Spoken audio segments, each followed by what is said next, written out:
آغاز کرتے ہیں قصص الانبیاء کا، اور آج حضرت یعقوب علیہ السلام کا انشاءاللہ ذکر پاک ہوگا۔ ناظرین کرام، حضرت یعقوب علیہ السلام آپ جانتے ہیں کہ بنی اسرائیل کے جد عظیم حضرت اسحاق علیہ السلام کے صاحبزادے حضرت رفقہ سلام اللہ علیہ کے لخت جگر اور سیدنا اسماعیل علیہ السلام کے بھتیجے جد الانبیاء ابراہیم علیہ السلام کے پوتے اور بادشاہ مصر بادشاہ حسن حضرت سیدنا یوسف علیہ السلام کے والد ماجد ہیں۔ آپ علیہ السلام کی ولادت سے پہلے ہی آپ کی دادی جان حضرت سارہ سلام اللہ علیہ کو فرشتوں کے ذریعے سے آپ کی آمد کی بشارت دے دی گئی تھی، جس کو اللہ تبارک و تعالیٰ نے قرآن پاک کی سورہ ہود کی آیت نمبر 17 میں یوں بیان کیا، اور ان کی اہلیہ سارہ پاس ہی کھڑی تھی تو وہ ہنس پڑی، سو ہم نے ان کی زوجہ کو اسحاق علیہ السلام کی اور اسحاق علیہ السلام کے بعد یعقوب علیہ السلام کی بشارت دی۔ جب حضرت اسحاق علیہ السلام کی عمر ناظرین تقریباً کوئی 60 برس ہوئی تو اس وقت اللہ تعالیٰ نے حضرت اسحاق علیہ السلام کو حضرت یعقوب علیہ السلام عطا فرمائے۔ حضرت یعقوب علیہ السلام کا ذکر قرآن مجید میں تقریباً 9 سورتوں میں بیان کیا گیا ہے، اور آپ پر اللہ تعالیٰ نے بے حد انعامات کیے۔ سیدنا عبداللہ ابن عباس رضی اللہ تعالیٰ عنہ فرماتے ہیں کہ یہودیوں کی ایک جماعت رسول کریم صلی اللہ علیہ وآلہ وسلم کی بارگاہ اقدس میں حاضر ہوئی اور عرض کیا کہ اے ابو القاسم صلی اللہ علیہ وآلہ وسلم، ہم آپ سے چند ایسی چیزوں کے بارے میں سوال کرتے ہیں جنہیں نبی کے سوا کوئی نہیں جانتا، آپ ان کا جواب دیجئے۔ انہوں نے چند سوالات کیے، ان میں سے ایک یہ تھا کہ تورات نازل ہونے سے پہلے حضرت یعقوب علیہ السلام نے کون سا کھانا اپنی ذات پر حرام فرمایا تھا؟ آپ علیہ السلام نے فرمایا کہ میں تمہیں اس اللہ کی قسم دیتا ہوں جس نے حضرت موسیٰ علیہ السلام پر تورات نازل کی، کیا تم جانتے ہو حضرت یعقوب علیہ السلام شدید بیمار ہو گئے تھے، پھر ان کی بیماری طویل ہو گئی تو اللہ تبارک و تعالیٰ کے لیے نظر مانی گئی کہ اگر اللہ تعالیٰ انہیں اس بیماری سے شفا دے دے تو وہ اپنا پسندیدہ مشروب اور پسندیدہ کھانا اپنے اوپر حرام کر لیں گے، اور ان کا پسندیدہ کھانا اونٹوں کا گوشت تھا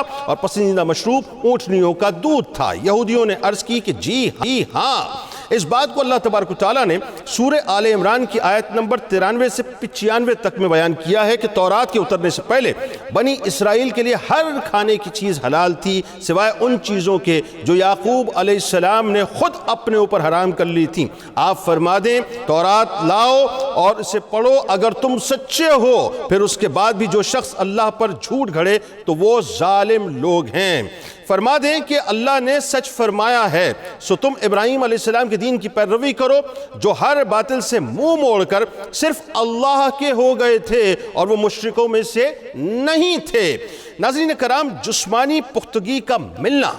اور عقائد و نظریات میں ثابت قدمی کا میسر آنا، یہ اللہ تبارک و تعالیٰ کی یقین مانیے بہت بڑی نعمت ہے۔ اللہ تبارک و تعالیٰ نے حضرت یعقوب علیہ السلام کو بھی علمی اور جسمانی قوتوں سے نوازا۔ آپ علیہ السلام لوگوں کو آخرت کی یاد دلاتے اور کثرت سے آخرت کا ذکر کرتے تھے، اور دنیا کی محبت نے ان کے دلوں میں ذرہ بھر بھی جگہ نہ پائی۔ اس بات کو اللہ تبارک و تعالیٰ نے قرآن مجید کی سورہ صاد میں آیت نمبر 45 سے 47 تک یوں بیان کیا ہے، اور ہمارے بندوں ابراہیم اور اسحاق اور یعقوب علیہ السلام کا ذکر کیجئے جو بڑی قوت والے اور نظر والے تھے، بے شک ہم نے ان کو آخرت کے گھر کی یاد کی خاص خصلت کی وجہ سے چن لیا، اور بے شک وہ ہمارے حضور بڑے منتخب و برگزیدہ اور پسندیدہ بندوں میں سے تھے۔ اللہ تبارک و تعالیٰ نے ناظرین حضرت یعقوب علیہ السلام کو کم و بیش 11 خاص انعامات سے نوازا۔ پہلا انعام تو یہ ہے کہ ابھی آپ کے والد ماجد سیدنا اسحاق علیہ السلام کی ولادت بھی نہیں ہوئی تھی، اللہ تعالیٰ نے حضرت ابراہیم علیہ السلام کو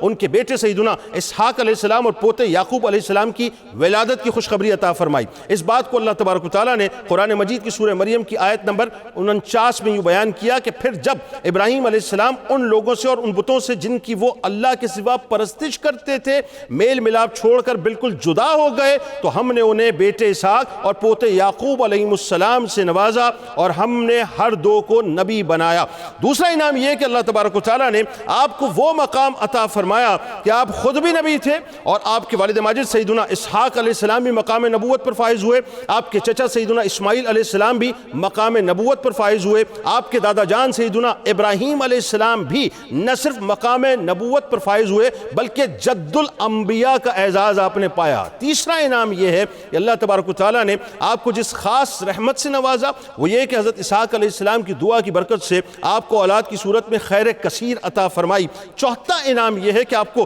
سچی بلند شہرت عطا فرمائی، وہ یہ کہ مسلمان، یہودی اور عیسائی سب کے سب آپ کی ثنا و توصیف کرتے ہیں، جس کو اللہ تعالیٰ نے قرآن مجید کی سورہ مریم کی آیت نمبر 50 میں یوں بیان فرمایا کہ اور ہم نے ان سب کو اپنی خاص رحمت بخشی اور ہم نے ان کے لیے ہر آسمانی مذہب کے ماننے والوں میں تعریف و ستائش کی زبان بلند کر دی۔ پانچواں انعام یہ ہے کہ اللہ تبارک و تعالیٰ نے آپ کو 12 بیٹے عطا فرمائے، جن سے آگے 12 قبیلے بنے، اور بنی اسرائیل میں جتنے بھی انبیاء کرام علیہ السلام آئے وہ سب آپ ہی کی اولاد میں سے تھے۔ چھٹا انعام یہ ناظرین کہ اللہ تعالیٰ نے حضرت یعقوب علیہ السلام کی ذریت کو ان تمام زمانے والوں پر، یعنی جتنے بھی زمانے والے ہیں، پر فضیلت عطا فرمائی، جیسا کہ حضرت یوسف علیہ السلام کو اللہ تعالیٰ نے شاہ مصر بنا دیا، پھر ان کی اولاد کو مختلف اوقات میں پذیرائیاں عطا فرمائی۔ ساتواں انعام یہ ہے کہ آل یعقوب علیہ السلام سے بنی اسرائیل کے لیے نبوت کا دروازہ کھول کر ان کی عظمت و مقام کو لوگوں پر واضح کر دیا۔ آٹھواں انعام یہ ہے کہ اللہ تعالیٰ نے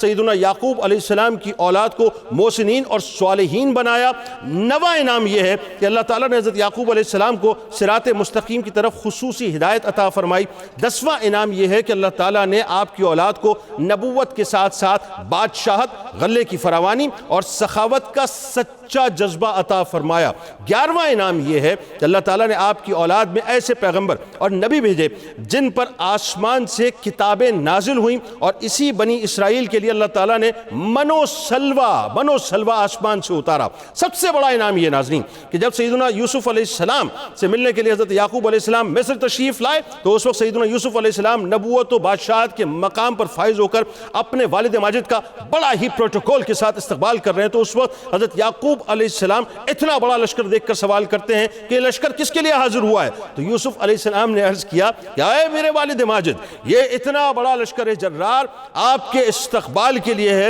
ان تمام نعمتوں کا ملنا، یعنی ان تمام نعمتوں کا ملنا، یہ دراصل اسی دعا کا ثمرہ تھا جو سیدنا اسحاق علیہ السلام نے اپنے بیٹے یعقوب علیہ السلام کو دی تھی، یعنی باپ کی دعا بیٹے کے حق میں ایسی مقبول ہوتی ہے۔ ان تمام واقعات کو ناظرین اللہ تعالیٰ نے قرآن مجید کی سورۃ الانعام کی آیت نمبر 84 سے لے کر 87 تک اس انداز سے بیان کیا ہے، اور ہم نے ان ابراہیم علیہ السلام کو اسحاق اور یعقوب یعنی بیٹا اور پوتا علیہ السلام عطا کیے، ہم نے ان سب کو ہدایت سے نوازا، اور ہم نے ان سے پہلے نوح علیہ السلام کو بھی ہدایت سے نوازا تھا، اور ان کی اولاد میں سے داؤد اور سلیمان اور ایوب اور یوسف اور موسیٰ اور ہارون علیہ السلام کو بھی ہدایت عطا فرمائی تھی، اور ہم اسی طرح نیکوکاروں کو جزا دیا کرتے ہیں، اور زکریا اور یحییٰ اور عیسیٰ اور الیاس علیہ السلام کو بھی ہدایت بخشی۔ یہ سب نیکوکار قربت اور حضوری والے لوگ تھے، اور اسماعیل اور الیسع اور یونس اور لوط علیہ السلام کو بھی ہدایت سے شرف یاب فرمایا، اور ہم نے ان سب کو اپنے زمانے کے تمام جہانوں والوں پر فضیلت بخشی، اور ان کے آباء و اجداد اور ان کی اولاد اور ان کے بھائیوں میں سے بعض کو ایسی فضیلت عطا فرمائی کہ ہم نے انہیں اپنے لطف خاص اور بزرگی کے لیے چن لیا تھا اور انہیں سیدھی راہ کی طرف ہدایت عطا فرمائی تھی۔ حضرت یعقوب علیہ السلام کے وصال سے پہلے ناظرین 3 قاصد آپ کے پاس آئے۔ یہ واقعہ کچھ اس انداز سے ہے کہ حضرت یعقوب علیہ السلام کی ملک الموت حضرت اسرائیل علیہ السلام سے دوستی تھی۔ ایک دن وہ تشریف لائے تو یعقوب علیہ السلام نے پوچھا کہ تم ملاقات کے لیے آئے ہو یا روح قبض کرنے آئے ہو؟ عرض کی صرف ملاقات کے لیے حاضر ہوا ہوں۔ فرمایا مجھے ایک بات کہنی ہے۔ عرض کی ارشاد فرمائیے کیا کہنی ہے؟ تو یعقوب علیہ السلام نے فرمایا کہ جب میری موت کا وقت قریب آئے تو تم روح قبض کرنے سے پہلے آنے لگو تو مجھے آگاہ ضرور کر دینا۔ ملک الموت نے عرض کیا کہ ٹھیک ہے، میں اپنی آمد سے پہلے آپ کے پاس 3 قاصد بھیج دوں گا۔ پھر جب حضرت یعقوب علیہ السلام کا آخری وقت آیا تو ملک الموت روح قبض کرنے جیسے ہی پہنچے تو آپ علیہ السلام نے فرمایا کہ تم نے تو وعدہ کیا تھا کہ تم روح قبض کرنے سے پہلے جو ہے قاصد بھیجو گے۔ عرض کیا میں نے قاصد بھیجے تھے، پہلا آپ کے جو سیاہ بال ہیں اس کا سفید ہو جانا، یعنی یہ پہلا قاصد تھا۔ بدن کی چستی جو ہے، توانائی جو ہے وہ ختم ہو گئی، دوسرا قاصد تھا۔ اور تیسرا قاصد یہ تھا کہ بدن جو ہے آپ کا جھک گیا۔ یہ تینوں قاصد میں آپ کی طرف بھیج چکا تھا۔ بات کو یہاں ختم کر رہا ہوں ناظرین۔ یعقوب علیہ السلام کو اللہ تعالیٰ نے جب تینوں قاصد بھیج دیے تو یہ قاصد صرف کا پیغام نہیں تھے، آپ کے پردہ فرمانے کا پیغام نہیں تھے، یہ ہمارے لیے بھی پیغام ہے۔ اور پیغام یہ ہے کہ انسان کتنا ہی بڑا ہو جائے، الٹیمیٹ رزلٹ یہ ہے کہ اسے مرنا ہے اور مٹی میں چلے جانا ہے۔ ایک بات جو میں بھی، چونکہ میں بہت افسوس کا اظہار کر رہا تھا اس ماں کے حوالے سے، اللہ تعالیٰ عقل سلیم عطا کرے تمام والدین کو، کبھی ایسی کوتاہیاں مت کیجیے گا، کیونکہ ماں باپ بڑا رتبہ رکھتے ہیں، اس رتبے کو داغدار مت کیجیے گا۔